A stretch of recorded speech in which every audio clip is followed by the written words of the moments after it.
తాకట్లో ఉన్న మీ బంగారాన్ని విడిపించి ఆ రోజు ఆన్లైన్ రేటుకి కొంటాం. Sharma gold company.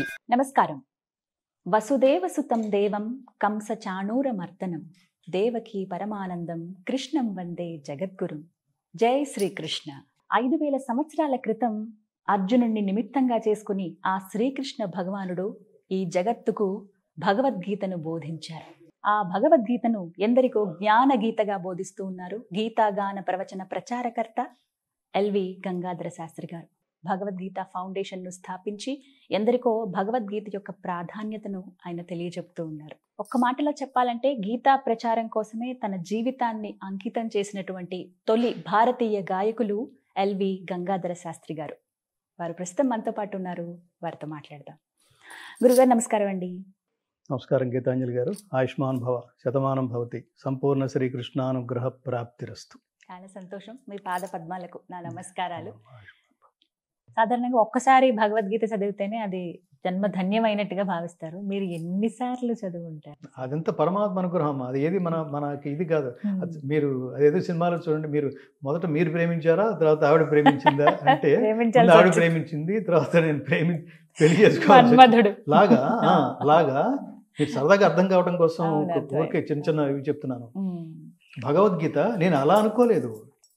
నేను భగవద్గీత రికార్డ్ చేయాలనుకున్నాను. తర్వాత అందులోనే లీనమైపోవాల్సి వచ్చింది. ఆయన మన ప్రయత్నం ఏమీ లేదు, ఆయన అలా తీసుకున్నాడు. లీనమైపోవాల్సి వచ్చిందనే ప్రక్రియలో దీన్ని పట్టుకుని జనాల్లోకి వెళ్ళి ఇది మిస్ అవ్వకండి, డోంట్ మిస్ ఊరికే ఐ మిస్ యూ అని మాట్లాడుతాను చూడండి. అన్నిటికంటే ఐ మిస్ యూ అని మనం ఉపయోగించాల్సింది హిందువులు. We're missing Bhagavad Gita. ఎంతమంది ఇళ్లలో ఉందో పెద్ద ప్రశ్నార్థకం. ఉంటే చదువుతున్నారా ఇంకో ప్రశ్నార్థకం. ఉంటే ఎక్కడుందంటే ఇక అట్లా చూపిస్తుంటాడు, పూజ గదిలో ఉందన్నట్టుగా. భగవద్గీత పూజించే గ్రంథం కాదు, పఠించాల్సింది. పఠించడంతో ఆగిపోకూడదు, అర్థం చేసుకోవాల్సింది. అర్థం చేసుకోవడంతో ఆగిపోకూడదు, ఆచరించవలసింది. ఆచరించడంతోనూ ఆగిపోకూడదు, ప్రచారం చేయాలి. తర్వాత జనరేషన్స్కి దాన్ని పంచిపెట్టాలి. జ్ఞాన సంబంధమైన ఆస్తి, అసలు పిల్లలకి పంచిపెట్టవలసిన అసలైన ఆస్తి భగవద్గీత. మీరు బాగా ఆస్తి పనులు అంటే ఏదో మాదాపూర్లో 25 ఎకరాలు, ఇంకో పలానా చోట ఇంకో 2 ఎకరాలు, ఇంకో 3 ఎకరాలు, 10 బిల్డింగులు, ఇవి కదా ఆస్తులు. నెక్స్ట్ జనరేషన్స్ని బద్దకస్తులు చేయడానికి తప్ప.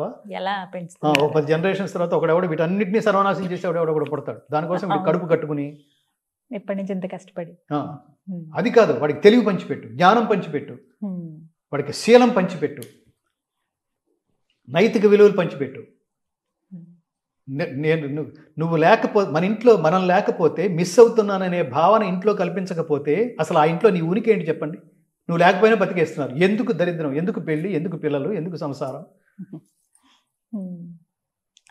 ఇంకెంతకాలం ఉంటారు? ఈవిడ ఫోన్ చేస్తుంటుంది, ఏదో దేశం వెళ్ళాడు వీడు, ఇంకెంతకాలం అంటే మోస్ట్లీ 2-3 months ఉండొచ్చేమో అన్నాడు అనుకోండి. వాడు పర్లేదు, ఇంకో 4 ప్రోగ్రాంలు చూసుకుంటూ ఆయన 5-6 నెలలు అయినా పర్వాలేదు. ఈవిడ అట్లా తగలడింది అనమాట.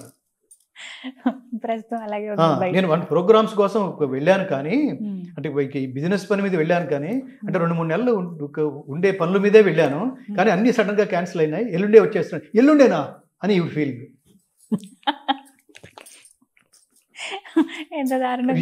అంటే ఎంత మెకానికల్. ఇళ్లలో కూడా చాలా చోట్లకు వెళితే భార్యాభర్తలతో మాట్లాడుకోరు, పిల్లలు తల్లిదండ్రులు మాట్లాడుకోరు. ఎవడి పని వాటి చూస్తుంటాడు, కంటి చెవి నుంచి చూసుకుని ఇంట్లో ఎవడో వస్తాడు, కొత్త మనిషి ఎవడో వస్తాడు, అంకుల్ నమస్కారం అంటే అది కదా సంస్కారం. అప్పుడు తల్లిదండ్రులు ఏమిటో మనకు అర్థమవుతుంది, పిల్లల్ని ఎలా పెంచుతున్నారో అర్థమవుతుంది.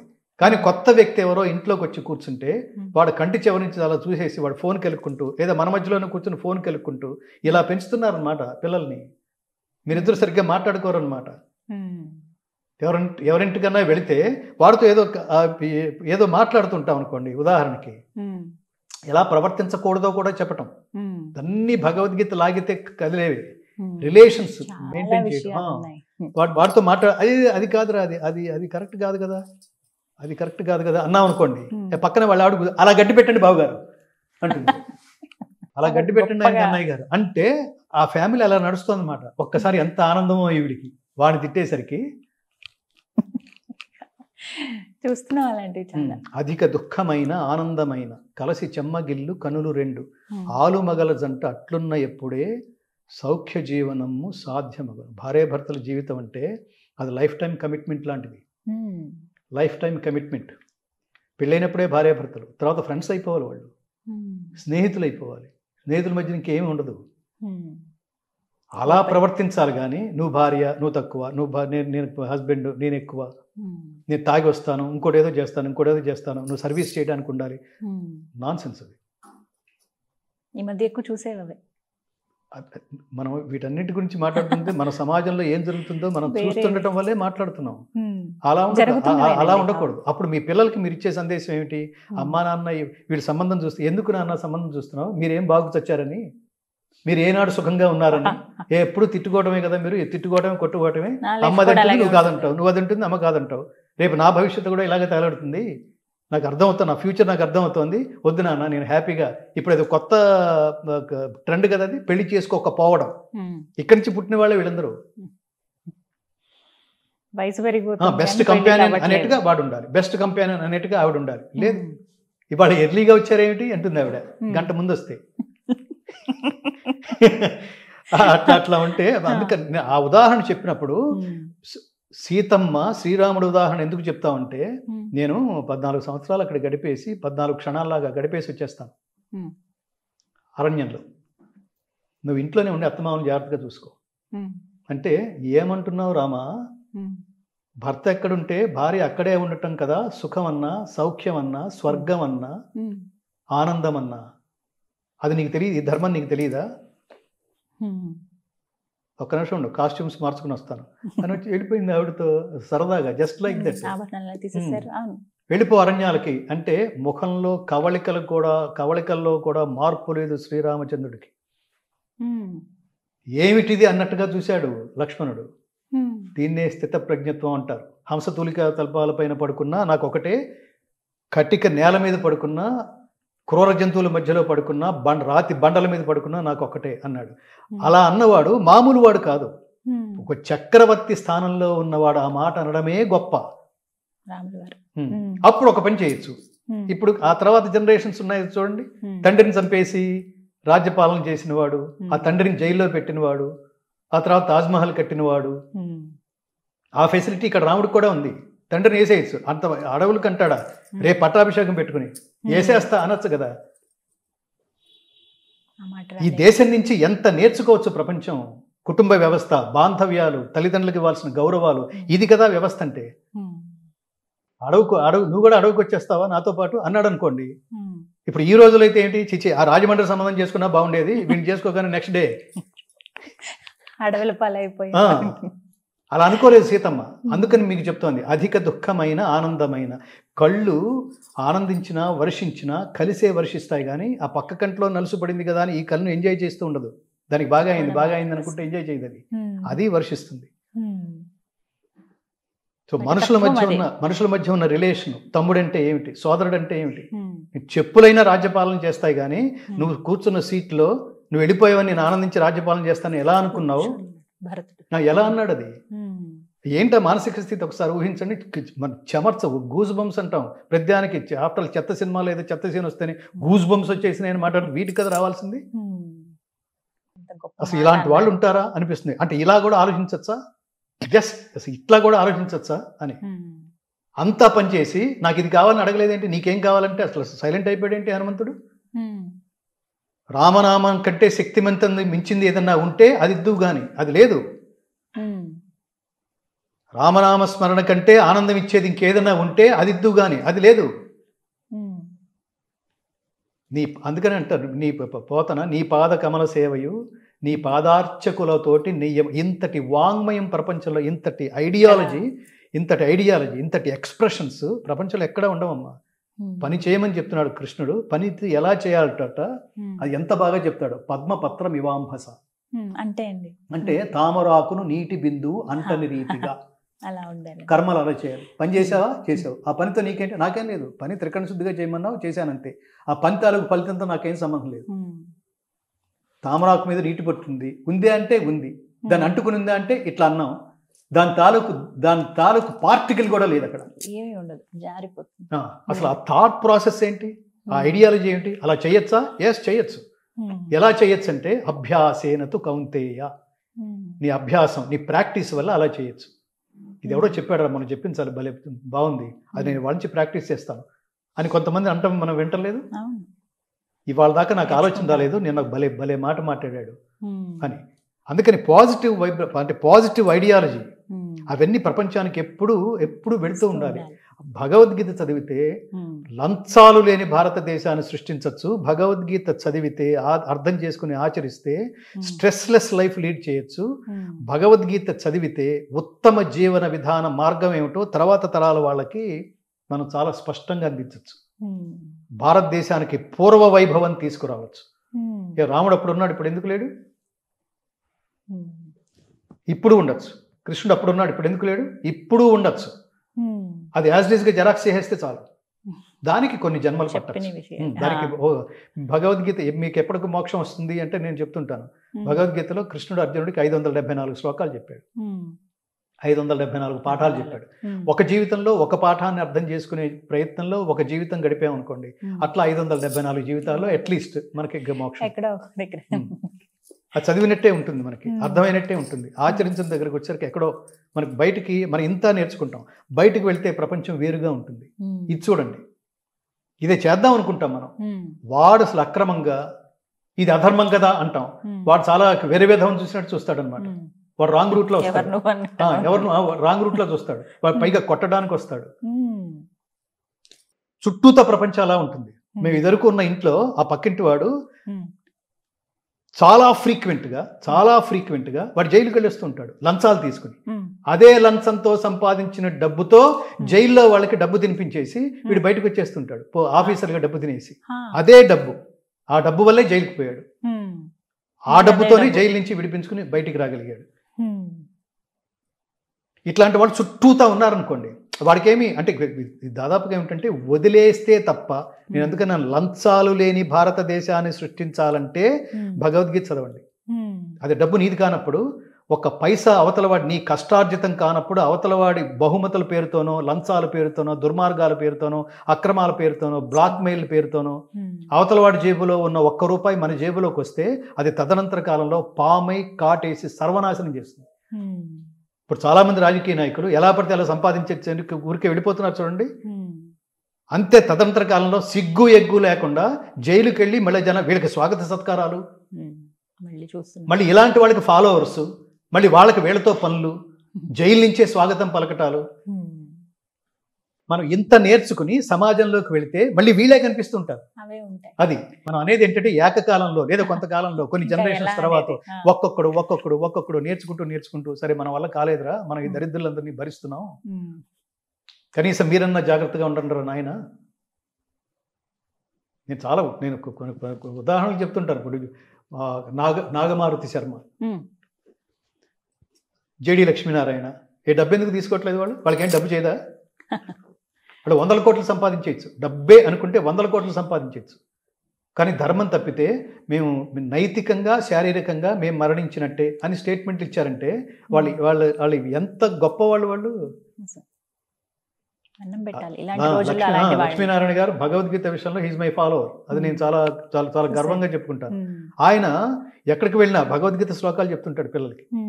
చెబుతూ ఒక మాట చెప్తాడు ఆయన, ఇది మత గ్రంథం కాదు నాన్న, ఇది జీవన విధాన గ్రంథం. నైతిక విలువల్ని నీ క్యారెక్టర్ని బిల్డ్ చేసుకోవడానికి భగవద్గీతలో ఈ శ్లోకం ఉపయోగిస్తుంది. యద్యదాచరితే శ్రేష్ఠ. ఇందులో కృష్ణుడి పదం ఎక్కడ లేదు, అర్జునుడి పదమో ఎక్కడ లేదు. నువ్వు సాటిస్ఫైడా? అందుకని నేర్చుకోవాలి. ఒకడు అడుగుతుంటాడు చూడండి, ఇది దీంట్లో పాఠ్యాంశాల్లో ప్రవేశపెట్టడానికి వీల్లేదు, ఇందులో ఒక మతానికి సంబంధించిన దేవుడు ఉన్నాడు, కృష్ణుడు ఉన్నాడు, ఇందులో ఎక్కడా లేడు, ఇందులో కృష్ణుడు లేడు. అందుకని ఆ శ్లోకాలు తీసేయండి మీకు కావాలనుకుంటే, ఇది పెట్టండి, నైతిక విలువలు పెరుగుతాయి. ప్రతివాడు కష్టపడి సంపాదించుకుంటాడు, ఖాళీగా కూర్చొని కాలు మీద కాలు వేసుకుని ఊళ్ళల్లో చూడండి. ఈ ఉచితాలు అనే దరిద్రాల వల్ల దీని మీద ఎగ్జిక్యూషన్ లేకపోతే నేను చాలా గుండె తరుక్కుపోతుంది తల్లి. దీని మీద ఎగ్జిక్యూషన్ లేకపోవటం వల్ల జనాల మానసిక బల ఓట్ల కోసం ఆ సీట్ల కోసం ఓట్ల కోసం వీళ్ళు చేసే ప్రయత్నాల వల్ల ఇప్పుడు ఊళ్ళల్లో పని చేసేవాళ్ళు లేరు.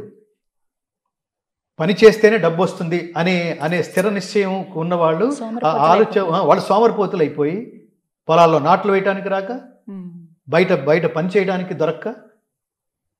ఎందుకంటే నువ్వు ఇంట్లో కూర్చో, నువ్వు బయటికి రాకు, నువ్వు కష్టపడడానికి వెళ్ళలేదు, నువ్వు నా కన్నబిడ్డతో సమానం, అందుకని నువ్వు ఇంట్లోనే కూర్చో, నేను నీకు నెలకు 10,000 వేస్తా. ఎందుకు వేయాలి నెలకు 10,000? కళ్ళున్నాయి, కాళ్ళున్నాయి, చేతులున్నాయి, బుర్ర ఉంది, శక్తి ఉంది. పని చేసుకో. సీతారామ శాస్త్రి ఆయన గొప్ప మాట అంటాడు, అది దేహముంది, ప్రాణముంది, నెత్తురుంది, సత్తు ఉంది, ఇంతకన్నా సైన్యముండునా. ఎంత ఎంత మాట అది. బుర్ర ఉంది, నిరంతరం నువ్వు పని చేస్తుంటేనే నీ ఆలోచన, నీ ఐడియాలజీ పెరుగుతుంది. యోగ కర్మసు కౌశలం అన్నాడు చూడండి. పని చేస్తూ చేస్తూ చేస్తూ పెరుగుతున్నప్పుడు క్రియేటివిటీ పెరుగుతుంది, థాట్ ప్రాసెస్ పెరుగుతుంది, ఉత్సాహం పెరుగుతుంది. ఉత్సాహం పెరుగుతుంది పని చేస్తుంటేనే. కొంపలో బద్దగస్తులాగా కూర్చోండి, శరీరం కూడా డెడ్ అవుతుంది. 10 సంవత్సరాలు కొంపలో కూర్చుంటే నువ్వు లేచి 4 అడుగులు కూడా వేయలేవు.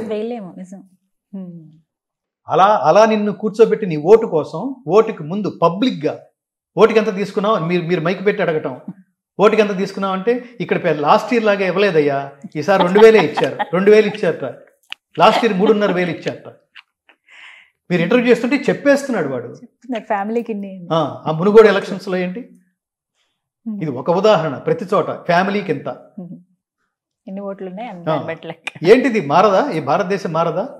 లేకపోతే గొప్ప వాళ్ళు ఎలా వస్తారు? సీరియస్ పార్లమెంట్లో సీరియస్ చర్చ జరుగుతున్నప్పుడు అసలు గొరకపెట్టి నిద్రపోగలిగేవాడు ఒక్కడే, రాహుల్ గాంధీ. మరి వీడియోస్ చూడలేదు మనం. వీడు దేశ పాలకులైతే ఏమవుతుంది? ఐడియాలజీ ఉన్నదంతా మోడీ దగ్గర. అలాంటి మహాత్ములు ఎక్కడన్నా తీసుకునే నిర్ణయాల్లో నిర్ణయం ప్రాక్టికాలిటీలోకి వెళితే కానీ దాని రిజల్ట్ ఏమిటో తెలియదు. ముందు మనం ఊహిస్తాం, ఇది ఈ నిర్ణయం తీసుకుంటే ఈ ప్రభావం ఉంటుందని. కొన్నిసార్లు ఆ ప్రభావం ఉండకపోవచ్చు, కొన్నిసార్లు అంతకు మించి ఉండొచ్చు. అట్లాంటి నిర్ణయాలు తీసుకున్నప్పుడు ఎక్కడన్నా ఫెయిల్ అయినా కూడా మళ్ళీ మళ్ళీ మళ్ళీ మళ్ళీ మళ్ళీ మళ్ళీ అతనికి 2 జన్మల ఆయుష్ ప్రసాదించి అతనే ఉండాలి ఈ దేశానికి. ఇప్పుడు యోగా అని ప్రపంచానికి తీసుకెళ్ళిన వాడు ఈ మహాత్ముడే. శ్రీరాముడికి గుడి కట్టడానికి నేను ఆఫ్టర్ ఆల్ అంటాను, ఆఫ్టర్ ఆల్ ఒక గుడి కట్టే సంకల్పం కూడా భారతీయులకి ధైర్యం చేసి లేదు. మన రామయ్య తండ్రికి గుడి కట్టడానికి ఆయనకేం అక్కర్లేదు. పరమాత్ముడి గుడికి ఎందుకండి ఆ గుడిలో బంధించడానికి? రామయ్య తండ్రి అంటే ఈ దేశం అస్తిత్వానికి ప్రతీక, ఈ దేశం ధర్మానికి, రామో విగ్రహవాన్ ధర్మ, ఈ దేశానికి, ఈ దేశం ప్రపంచానికి బోధించిన ధర్మానికి ప్రతీక. అందుకని మన కృతజ్ఞత, మన ఆత్మాభిమానానికి ప్రతీక, ఈ దేశం ఆత్మాభిమానానికి ప్రతీక శ్రీరామచంద్రుడు. ఆయన గుడి కట్టిస్తే ఆయనేం పొంగిపోడు. మన ఆత్మాభిమానానికి మనం గుడి కట్టుకోవడానికి, రామయ్య తండ్రికి పూజ చేయడానికి 500 సంవత్సరాలు పడుతుందా? ఏం దేశం అండి ఇది? ఏం రాజకీయ నాయకులు అండి వీళ్ళు? అది మతం అవుతుందా? నీ తండ్రి గురించి మాట్లాడితే మతం అవుతుందా? అది కేవలం మోదీ వల్లే సాధ్యం అవుతుందా? ఎలా అండి ఇది? ఆ మహానుభావుడు 10 కాలాల పాటు ఆరోగ్యంగా ఉండద్దు? ఆయుష్, ఆరోగ్యం, సంపద, ఐశ్వర్యం, విజయం, స్థిరమైన నీతి ఆయనకు ఉండాలి, మోదీకి ఉండాలి. ఆయన వల్ల కాదు ప్రపంచ యోగా దినోత్సవం, ఆయన వల్ల కాదు ప్రపంచ ధ్యాన దినోత్సవం, మెడిటేషన్ వరల్డ్ మెడిటేషన్ డే. ఎలా వచ్చినాయి ఇవన్నీ? ఎలా ప్రపంచం అంతా యాక్సెప్ట్ చేసింది ఇదంతా? దుబాయ్లో ఈశ్వరుడు గుడే. వీళ్ళందరూ ఒక్కొక్కళ్ళు ఎంత జీవితం ఎలా గడపాలో, ఎంత సాధారణంగా గడపాలో, ఏది శాశ్వతమైందో ఆలోచింపచేసిన కర్మయోగులు. దేవుళ్ళు అనే మాట తీసి పక్కన పెట్టండి. కర్మయోగులు. సో అది పిల్లలు తెలుసుకుని, ఈ దేశం పిల్లల్ని కూర్చోబెట్టినప్పుడు ఈ దేశం గొప్పతనం కూడా చెప్పండి. దేశం గొప్పతనం ఎవరి వల్ల ప్రతిఫలిస్తుంది? ఆ దేశంలో పుట్టిన వాళ్ళ వల్లే. మన వంశం ఎలా ప్రతిఫలిస్తుంది? మన వంశం గొప్పతనం ఎలా తెలుస్తుంది? వంశంలో ఉన్న వాళ్ళ వల్లే. నేను ఎప్పుడో క్వశ్చన్ చెప్తుంటాను. నేను స్కూల్స్కి, కాలేజెస్కి, యూనివర్సిటీకి వెళ్ళినప్పుడు మీ ఇంటి పేరు ఏమిటి అని అడుగుతారు. పలానా ఇంటి పేరు ఏదో చెప్తాడు. మీ నాన్న పేరు ఏమిటి అని అడిగాను, చెప్పాడు. మీ తాత పేరు ఏమిటి అని అడిగాను, చెప్పాడు. అట్లా అని చెప్పాడు. మీ ముత్తాత పేరేమిటన్నా, అటు చూసాడు ఇటు చూసాడు, బుర్రగొక్కున్నాడు, చెప్పట్లా. మీ ముత్తాత పేరేమిటంటే చెప్పటం లేదు. అంటే దాని అర్థం ఏమిటంటే మీ ముత్తాత ఎందుకు పనికి రాకుండా పోయాడు అనమాట. ఏ పని చేయలేదనమాట. మీ వంశానికి పేరు తెచ్చి పెట్టే ఏ ఆలోచన చేయలేదనమాట. కానీ రాముడు నా వంశానికి, నువ్వు గంగలో స్నానం చేసిరా నాన్న, కౌసల్యా సుప్రజారామ పూర్వ సంధ్యా ప్రవర్తతే, నువ్వు గంగలో స్నానం చేసిరా అంటే గంగలో స్నానం చేసి వస్తాను గురువర్య, ఓ విశ్వామిత్ర మహర్షి, చేసి వస్తాను. కానీ ఈ గంగ వృత్తాంతం ఏమిటో నాకు చెప్పండి, అలా తెలుసుకోవాలంది నాకు అన్నాడు. నువ్వు నాయన ఉత్తమ శిష్యుడు అంటే ఊరికే స్నానం చేసి వచ్చి తువాలతో తుడి చేసుకోవడం కాదు, దాని వృత్తాంతం చెప్పమన్నావు, నాకు చాలా ఆనందంగా ఉంది నాన్న అని రాముడిని ఇన్స్పైర్ చేస్తూ, నాన్న నువ్వు భగీరథ వంశంలో ఉన్నవాడివి, అందులో పుట్టినవాడివి. భగీరథుడు ఎంత గొప్పవాడో తెలుసా? ఆయన వల్లే ఈ గంగ గంగని అని చెప్పి ఆయన వృత్తాంతం అంతా చెప్పాడు. చెప్పడంలో ఆంతర్యం ఏమిటంటే, అంతటి భగీరథ వంశంలో పుట్టిన వాడివి, నీ మీద ఇంకెంత బాధ్యత ఉంది, పితృదేవలు తరించాలి నాన్న నువ్వు చేసే కర్మల వల్ల. ఆ ఇన్స్పిరేషన్ ఇచ్చాడు. నీ ముత్తాతలకి ఆయన సద్గతుల్ని ప్రాప్తింప చేయడానికి జీవితకాలం అంతా తపస్సు చేస్తూనే ఉన్నాడు ఆయన. ఈ లోకానికి పాతాళానికి గంగని ప్రసరింపజేసి 60,000 మంది సగరపుత్రుల మీదుగా ఆ గంగని ప్రవహింపచేయడం ద్వారా వాళ్ళకి సద్గతుల్ని సంప్రాప్తింపజేసిన మహనీయుడు భగీరథుడు. ఆ వంశంలో వాడివి నాన్న నువ్వు అంటే అప్పుడు వాళ్ళు ఇంటలెక్చువల్స్ తెలుసుకున్నాడు రాముడు. అబ్బో అంతెందుకు చేశాడు, చాలా రిస్క్ కదా అది అనలేదు. ఓ ఆయన పితృదేవతల ఆశీస్సులు పొందటానికి నాకు చాలా బాధ్యత ఉంది అనుకున్నాడు. ఆ బాధ్యతను నిర్వర్తించే ప్రయత్నంలో ఆయనంత చరితుడయ్యాడంటే, ఒక్క టర్మ్ నడవడానికి చచ్చిపోతున్నారు వాళ్ళ రాజకీయ నాయకులు. ఒక్క టర్మ్ తర్వాత ఎన్ని చేసినా, ఎన్ని పథకాలు పెట్టినా నెక్స్ట్ టర్మ్ వస్తారనే ఇది లేదు. అలాంటిది 11,000 సంవత్సరాలు శ్రీరామచంద్రుడు పరిపాలించాడంటే ఏం తెలుసుకోవాలి? కేవలం ధర్మం కదా అది, ఆ శక్తి పేరు ధర్మం కదా అది. ఇవన్నీ చాలా కబుర్లు చెప్తాడు, ఇవన్నీ ఎక్కడ సాధ్యం అనుకుంటాడు. మామూలుగా వినేవాళ్ళు ఈ రోజుల్లో ఇది ఎక్కడ సాధ్యం, ఇవన్నీ ఎలా అవుతాయి చెప్పడానికి. మరి సాధ్యమైందనేది మనం చెప్తున్నాం. అది ఎప్పటికీ సాధ్యం అవుతుంది ఆ మార్గంలో ఉంటే. ప్రకృతి కూడా సహకరిస్తుంది. ధర్మాత్ముడు అయితే భగవద్గీత చదివితే గురువు గారు ఒక మనిషిలో ఎన్ని రోజుల్లో మార్పు వస్తుంది? ఎన్ని రోజుల్లో కాదు, మీరు దాన్ని ఓన్ చేసుకోవటంలో. అదని ఇన్ని రోజులు మీరు చెప్పారు ఆల్రెడీ, మీరు 4 రోజుల్లో, నాకు 5 నెలలు అయింది ఇంతవరకు మార్పు రాలేదు అనుకోండి అవతల వాడు. అట్లా కుదరదు. భగవద్గీత సాధన, అది తంత్రం, యంత్రం, మంత్రం. ఇప్పుడు నా జీవితంలో ఖచ్చితంగా ఒక మార్పు కోరుకుంటున్నాను. నేను ఎన్నో రకాల ప్రయత్నాలు చేశాను కానీ అదేవి కుదరటం లేదు. ఇక భగవద్గీత చదువుదామని నిర్ణయించుకున్నాను. ఇన్ని రోజుల్లో ఖచ్చితంగా మార్పు వస్తుందనో, మార్పు వస్తుంది అర్థమైంది. భగవద్గీత చదివితే మార్పు రాదు. కృష్ణుడు అర్జునుడికి బోధించిన భగవద్గీత నీకేమర్థమైంది అన్నాడు. అంత అర్థమైంది. ఏదైతే నాలోంచి తీసేయాలో అవన్నీ తీసేశాను. మోహం అంటే అజ్ఞానం, ఆ మోహాన్ని తీసేశాను. జ్ఞానం తెలిసింది. కర్తవ్య కర్మని ఆచరించడానికి సిద్ధంగా ఉన్నా, కర్తవ్య నిష్ఠతో ఉన్నా, ఇప్పుడు నేను పని చేస్తున్నాను అన్నాడంటే కృష్ణుడు చెప్పిందంతా అర్థం చేసుకుని ఆచరించేందుకు సిద్ధపడ్డాడని. అల్టిమేట్గా bottom line of Bhagavad Gita is, ఇందాక చెప్పాను, ఇట్ ఈస్ నాట్ ఒక reading text, it's a practicing text. మీకెంత అర్థమైందో దాన్ని బట్టి మీ ఉత్తమ జన్మో, మీ ప్రయాణమో, జీవితంలో మార్పో తెలుస్తుంది. అది పైకి చదివేస్తే, ఇప్పుడు కొంతమంది చెప్తుంటారు, నేను ఒక 1,00,000 పుస్తకాలు చదివాను, 70,000 పుస్తకాలు చదివాను, 10 లక్షల పుస్తకాలు చదివాను అని. పుస్తకాలు చదవటం కాదు, ఆత్మగ్రంథం తెరుచుకోనంత వరకు బాహ్య గ్రంథాలు ఎన్ని చదివినా అవి నిరుపయోగాలు. ఇది అర్థమైపోయింది అంటే అదే మీరు అయిపోవాలని అర్థం. ఉదాహరణకి ధ్యాయతో విషయాన్ పుంసః సంగస్తేషు ఉపజాయతే, అది గాంధీ మహాత్ముడికి బాగా ఇష్టమైన శ్లోకం. ధ్యాయతో విషయాన్ పుంసః సంగస్తేషు ఉపజాయతే, సంగాత్ సంజాయతే కామః, కామాత్ క్రోధోభిజాయతే, క్రోధాత్ భవతి సమ్మోహః, సమ్మోహాత్ స్మృతి విభ్రమః, స్మృతిభ్రంశాత్ బుద్ధినాశః, బుద్ధినాశాత్ ప్రణశ్యతి, బుద్ధినాశాత్ ప్రణశ్యతి. విషయాల మీద ఆసక్తి ఉన్నవాడికి, అంటే ఇంద్రియాలు ఏవైతే ఉన్నాయో ఒక్కొక్కటి ఒక పక్షం లాగుతూ ఉంటాయి. చూసింది కావాలంటుంది, ఒక వాసన చూసింది అది పొందాలంటుంటుంది, విన్నది దాన్ని ఓన్ చేసుకోవాలంటుంది. శబ్ద స్పర్శ రూప రసగంధాలు అంటాం, ఇవన్నీ వాటి ప్రభావం అవి చూపిస్తుంటాయి. అవి కనుక దక్కలేదనుకో కోపం వచ్చేస్తుంటుంది. కోపం ప్రారంభమైతే పొందలేదన్న కోపం ఎక్కడ దాకా తీసుకువెళ్తుందో, మనిషిని ఎలా పతనావస్థకు తీసుకువెళ్తుందో చెప్తోంది భగవద్గీత. వాటి యందు అనురాగం అధికమై అది కామముగా మారి చివరకు క్రోధమగు. కామం అంటే తీవ్రమైన కోరిక, అక్కడి నుంచి చివరకు క్రోధమగును, కోపం. క్రోధం వలన అవివేకం కలుగు అంటే యుక్తాయుక్త విచక్షణ జ్ఞానాన్ని కోల్పోతాం. కామక్రోధ అక్కడి నుంచి ఇంకా కిందకు వెళ్తున్నాం.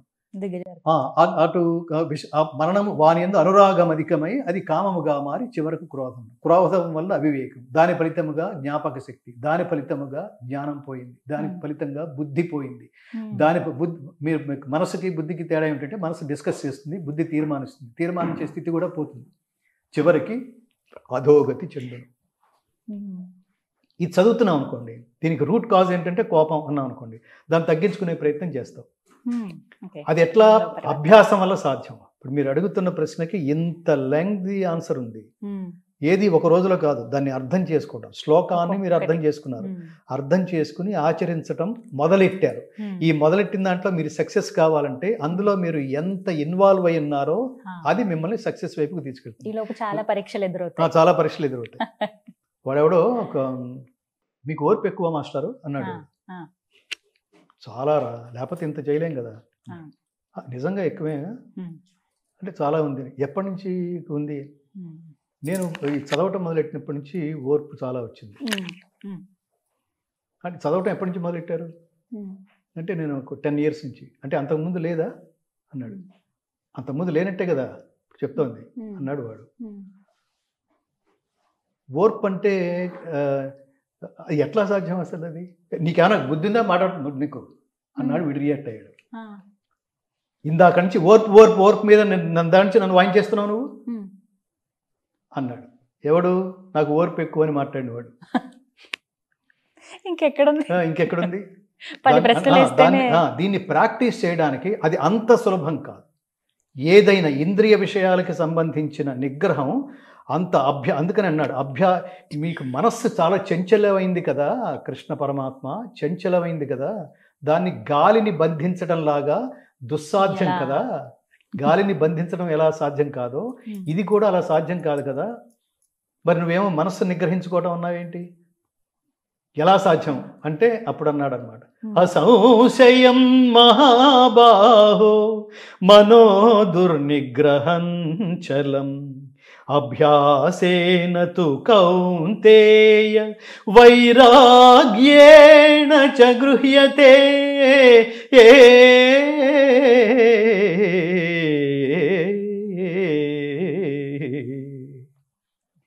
అభ్యాసేన తు కౌంతేయ, అభ్యాస వైరాగ్యాల చేత వీటన్నిటినీ నువ్వు నిగ్రహించుకోవచ్చు. అభ్యాసం అంటే డైలీ ప్రాక్టీస్. ఒక రోజులో కాదు, ఎంతకాలమైనా పట్టచ్చు. నీ మెంటల్ స్టామినాని బట్టి, నీ లక్ష్యాన్ని బట్టి, లక్ష్యానికి ఉన్న బలాన్ని బట్టి. నేను ఈ టైంలో అక్కడికి వెళ్ళిపోవాలి అంటే వెళ్ళిపోగలను. అక్కడ నేను 1.5 hour టైం పెట్టుకుంటున్నాను అన్నాడు. 1.5 hour తర్వాతే వెళ్తావు. మనం నిర్ణయించుకునేదాన్ని. రెండోది వైరాగ్యం ఏంటంటే ఏది శాశ్వతమో ఏది అశాశ్వతమో తెలుసుకోవటం. ఏది అశాశ్వతమో తెలుసుకునే దాని పట్ల విముఖత, దాని పేరు వైరాగ్యం. ఏది శాశ్వతమో దాన్ని తెలుసుకునే ప్రయత్నంలో దాని పేరు యోగం. ఈ చిన్న చిన్న పదాలని కర్మ, పుణ్యం, పాపం, యోగం ఇవన్నీ చిన్నపిల్లలకి చిన్నప్పటి నుంచే చెప్పాలి. చిన్నప్పటి నుంచే చెప్పాలి.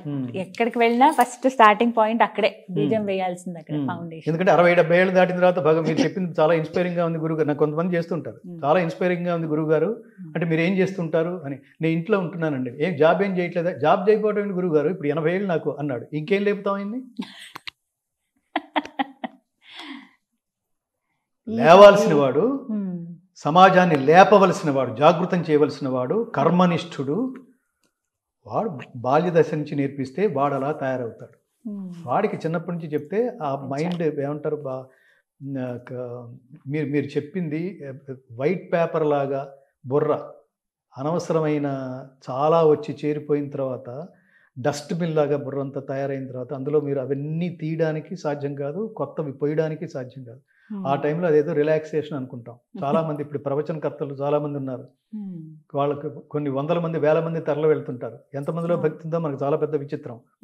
మనశ్శాంతి కోసం వెళ్తారు. ఇందులో మళ్ళీ చాలా వెరైటీలు. పెళ్ళాంతో పడినవాడు అక్కడ ఉంటాడు, కాసేపు ఇక్కడ కూర్చుంటే అన్నా రిలాక్సేషన్. దీనికోసం ఆయన చెప్పే భగవద్గీత. సో అక్కడికి వెళ్ళి కూర్చుంటాడు. ఈ కూర్చున్న వాళ్ళల్లో కొంతమంది పాపం వింటారు, కొంతమంది వింటారు. వీళ్ళందరినీ ఫిల్టర్ చేస్తూ కొంతమందిని బయటికి లాగితే ఒక 5 10 మందో తేల్తాడు. తేలిన వాళ్ళ దగ్గర మైకి పెట్టుకుని ఇందులో మీకు బాగా ఏది నచ్చిందో చెప్పానండి బుర్రగోకుంటాడు. అంటే ఏది కాన్సన్ట్రేషన్ లేదు. ఏదో ఒక్క వాక్యం బట్టి పట్టడం, ఒక్క వాక్యం బుర్రలోకి వెళ్ళటమో, లేదా పుస్తకాలు తీసుకువెళ్ళి మంచి మాట ఉంటే రాసుకోవటమో, దాన్ని 10 మందికి పంచిపెట్టడం, ఏది చేయరు. జస్ట్ కాలక్షేపం. అందులో ఎవడో మన గీతలో చెప్పినట్టు మనుష్యాణం సహస్రేషు కశ్చిద్యతతి సిద్ధయే. కోట్ల మందిలో ఒక్కడు జ్ఞానం కోసం ట్రై చేస్తాట. ఇది మనం చెప్తుంది కదా, పరమాత్మ చెప్తున్నాడు. కోట్ల మందిలో ఒక్కడు జ్ఞానం కోసం ట్రై చేస్తాడు. ఇలా ట్రై చేసే లక్షల మందిలో, వేల మందిలో, 100 మందిలో చివరికి ఒక్కడు నిలబడతాట. మీరు కోట్ల మంది ఉపన్యాసం చెప్పినా వాడెవడో ఒక్కడే ఉంటాడు. వివేకానంద తర్వాత మళ్ళీ ఆ ఇన్స్పిరేషన్తో వేల మంది వివేకానందలు పుట్టలేదు. అది కానీ ఈ చెప్పే బోధకులు ఎవరైతే ఉన్నారో, ఆచార్యులు ఎవరైతే ఉన్నారో, వీళ్ళు చెబుతూనే ఉండాలి ఆ ఒక్కడి కోసమే. ఆ ఒక్కడే లక్ష్యంగా. ఒకడు ఉంటాడు రా, వాడి కోసమే చెప్తున్నాను. వాడే ఆర్తుడు. ఎవడో ఉన్నాడు, మీలోనే ఎవడో ఉన్నాడు. అందుకోసం చెప్పాలి. ఇక్కడ కూడా ఫలితం ఆశించకుండా అందులో డెఫినెట్గా మీరు నిష్కామ కర్మ చేస్తే, మీరు ఆ లక్ష్యంతో చేస్తే అందరిలోకి వెళ్ళాలి. ఇదే పరమ లక్ష్యం. నేను ఇంటర్వ్యూల్లో కూడా నేను ఇదే అనుకుంటా. మన ఈ సంవాదం, మన ఈ dialogue between Geetanjali and Gangadhara Shastri, ఇది ప్రపంచంలోకి వెళ్ళినప్పుడు కొంతమందినైనా ప్రభావితం చేసేట్టుగా ఈ కాన్వర్సేషన్ నడిపించు తండ్రి అని అనుకునే కూర్చుంటా. లేకపోతే ఇది టైం పాస్ అవుతుంది. మీకున్న 100 కార్యక్రమాల్లో ఇది కూడా ఒకటి అవుతుంది. అలా కాకూడదు. అలా చేయకూడదు. 2 శ్లోకాలైనా వాడికి మీతో అనిపించడానికి రీజన్ కూడా అదే. సో చెప్పండి. సర్వధర్మాన్ పరిత్యజ్య మామేకం శరణం వ్రజ అహం త్వా సర్వపాపేభ్యః మోక్షయిష్యామి మా శుచః. సర్వకర్మల ఫలితాన్ని, సర్వధర్మాన్ని అంటే ధర్మాన్ని వదిలిపెట్టమని చెప్పలేదు అని మొదటి నుంచి ధర్మం ఆచరించమని చెప్తున్నప్పుడు ఇక్కడ సర్వధర్మాన్ని పరిత్యజ్య అన్నాడు. ఏమిటి అంటే దీనికి ఏదో అంతరార్థం ఉందన్నమాట. అది శంకరాచార్య వారే చెప్పగలరు ప్రపంచానికి. అప్రాప్తస్య ప్రాపణం తద్రక్షణం అన్నారు ఆయన. దేవుణ్ణి కీర్తిస్తే, దేవుణ్ణి పూజిస్తే, దేవుణ్ణి ఆశ్రయిస్తే, దేవుడి ఐడియాలజీలో మనము ప్రవర్తిస్తే ఏమి జరుగుతుంది అంటే ఆయన చెప్తారనమాట. యోగక్షేమం వహామ్యహం అని మాత్రమే కృష్ణుడు చెప్పాడు. ఆ యోగం అంటే ఏమిటో చెప్తారు శంకరాచార్య. అప్రాప్తస్య ప్రాపణం. గతంలో నీకు ఏదైతే లభించలేదో అది ఇచ్చేస్తాడు. ఏదైతే కోరుకుంటున్నావో, ఏదైతే లేదని బాధపడుతున్నావో అది ఇచ్చేస్తాడు. బ్రాకెట్లో ధర్మబద్ధమైనది. మనం యుఎస్ వెళ్తున్నాం, నాకు వచ్చేటప్పుడు 4 బాటిల్స్ తెచ్చిపెట్టమని అంటాడే, అట్లాంటి పిచ్చ పనులు చేయడు. సో గతంలో నీకు ప్రాప్తించింది, నీకు క్షేమాన్ని, నీ కీర్తిని పెంపొందించేది, నీకు ఆనందం కలిగించేది, ధర్మ మార్గంలో ఏది ఉన్నా అది నీకు ఇచ్చేస్తాడు. క్షేమం అంటే తద్రక్షణం. అలా ఇచ్చిన దాన్ని ఒరే ఇచ్చినట్టే పెట్టుకుపోయాడురా అని అనిపించుకోకుండా అది నీ దగ్గరే ఉంచి కాచి రక్షించి నిన్ను ఎప్పుడు సంతోషపెడుతుంటాడు. ఎప్పుడు ఆయన మార్గంలో ఉంటే. ఏ మార్గం అది? ధర్మ మార్గం. అట్లా ఇందులో ప్రతి శ్లోకం మన జీవితానికి ఉపయోగపడే చాలా బోధ చేస్తుంది. ఇంకా చాలా అసలు డెప్త్లో ఇంకా చాలా శ్లోకాలు ఉన్నాయి. తప్పకుండా మనకున్న సమయభావం వల్ల ఇంతవరకే మాట్లాడాల్సింది. కానీ మీరు సమయం ఇస్తే మరొకసారి ఇంకా చాలా విషయాలు ఖచ్చితంగా చాలా అమూల్యమైన విషయాలు తెలియజేశారు. నిజంగా మొదట్లో చెప్పినట్టుగానే ప్రత్యేకమైన ఇంటర్వ్యూ ఇది. నాకు లైఫ్ టైం ఎక్స్పీరియన్స్. సర్వం శ్రీకృష్ణార్పణమస్తు, సర్వం లోకార్పణం. ఈ గీతని లోకార్పణమస్తు. ఇష్టకామ్యార్థ ఫలసిద్ధిరస్తు. ఆయురారోగ్య ఐశ్వర్యాభివృద్ధిరస్తు. లోకా సమస్తా సుఖినో భవంతు. సమస్త సన్మంగళాని సంతు. అసతోమా సద్గమయ, తమసోమా జ్యోతిర్గమయ, మృత్యోర్మా అమృతంగమయ. ఓం శాంతి శాంతి శాంతి. స్వస్తి ప్రజాభ్యః పరిపాలయంతాం న్యాయేన మార్గేణ మహిం మహీషాః. గోబ్రాహ్మణేభ్యః శుభమస్తు నిత్యం. లోకాః సమస్తాః సుఖినో భవంతు. జై శ్రీకృష్ణ. జై శ్రీకృష్ణ.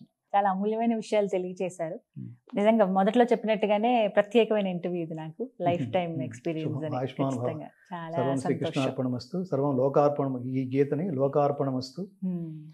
ఇష్టకామ్యార్థ ఫలసిద్ధిరస్తు. ఆయురారోగ్య ఐశ్వర్యాభివృద్ధిరస్తు. లోకా సమస్తా సుఖినో భవంతు. జై శ్రీకృష్ణ. జై శ్రీకృష్ణ.